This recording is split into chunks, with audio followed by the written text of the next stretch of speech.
Great news, everyone! I got an advance copy of Nancy Drew, Midnight in Salem, so I figured I would review it here on my channel. We start with Nancy arriving in Salem. Deirdre Shannon is there. Deirdre Shannon is always there. See, Deirdre Shannon just ran off to Las Vegas with Nancy's boyfriend, Ned Nickerson. The two of them have been secretly dating each other for years, and they finally got married in a quickie wedding. They're honeymooning in Salem. Nancy came here because she wanted to chase them down and yell at them. How could you date her, Ned? I don't care if I've only been home once since 1998. You can't dump me for Deirdre! Well, the main story shows up when a house catches on fire. A small boy almost dies in the blaze. Everyone accuses Deirdre's maid of honor, Mae Paris. Deirdre begs Nancy to clear Mae's good name.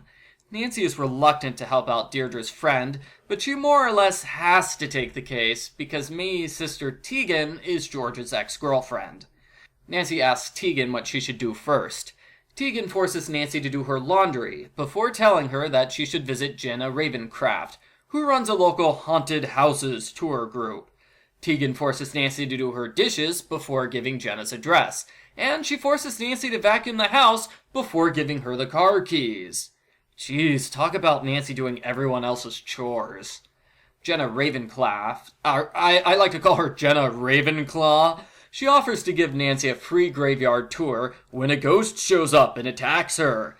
Nancy is so scared she screams loudly for a minute and her voice changes forever.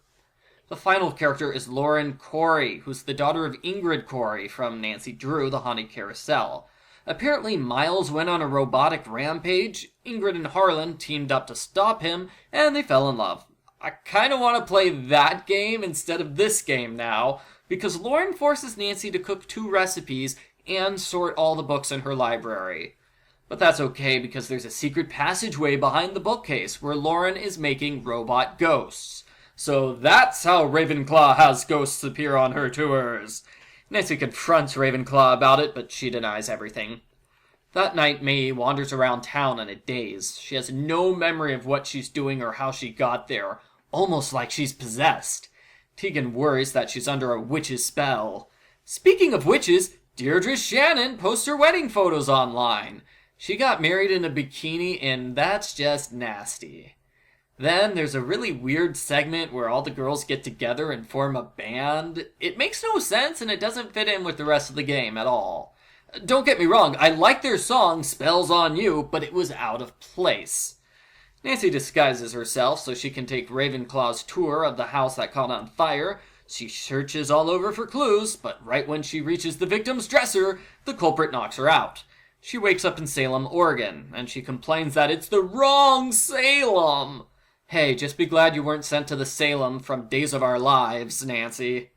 Nancy realizes the key to the mystery is in Deirdre's wedding photos. Mae looks normal in the earlier photos, but in the later photos, she's wearing a black ring and looking dazed. And what do you know, Mae's got the same ring now. Clearly, somebody's using the ring to control her. The culprit is Ravenclaw. She explains the ring emits different scents, and that's how she can control people with it.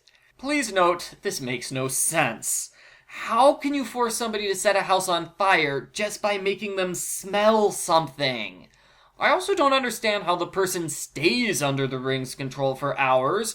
You'd think the smell of a burning building would overpower a small spray from 2 hours ago, right? Whatever.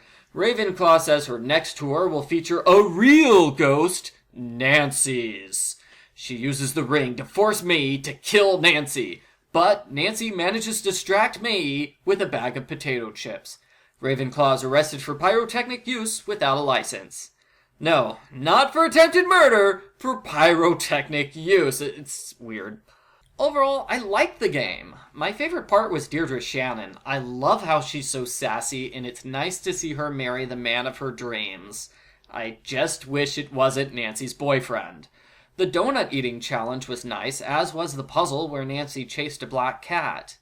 Not everything in the game was good though. About half of the scenes are done with sock puppets instead of computer animation. That was awkward. There's a number sorting puzzle in Nancy's bedroom which is beyond tedious. It takes at least 15 minutes to solve it, and you have to do the entire thing twice. Easily the worst puzzle of the game. I also think the game should have gone into more detail about Ned's part in the wedding. Yes, I know he's not important and the entire thing is just an excuse for Nancy to solve a mystery, but I still wanted to see Ned talk with Nancy about it at some point. Well, that's my review of Nancy Drew, Midnight in Salem. Do you agree with my take on the game, or do you think I'm totally wrong? Leave a comment letting me know what you think, and don't forget to buy the game when it's released in spring 2047.